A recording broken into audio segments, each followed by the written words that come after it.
Hello friends, welcome my YouTube channel. আপনাদের সামনে আজকে একটি কাজ নিয়ে চলে এসেছি।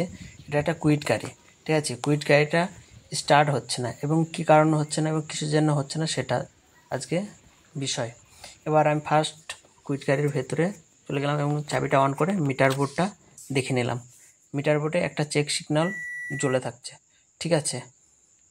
তারপর আমি চাবিটা অন করে ফিউল পাম্পের কাটআউটটা চেক করলাম, ঠিক আছে। ফিউল পাম্পের কাটআউটটা চেক করার পর আমি একটা টেস্টিং ল্যাম্প দিয়ে দেখে নিচ্ছি যে ফিউল পাম্পের মেনে কারেন্ট আসছে কি না।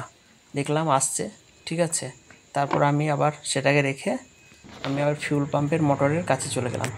ফিউল পাম্পের মোটরের কাছে গিয়ে সিটটা তুলে ভালো করে দেখার চেষ্টা করলাম। দেখলাম আস্তে আস্তে সব কিছুই ঠিক আছে, ঠিক আছে। এবারে ওটা দেখা পর সবই ঠিক আছে। এবার আমি আবার ওটাকে রেখে আমি আবার চলে গেলাম কাটআউটের কাছে, ঠিক আছে।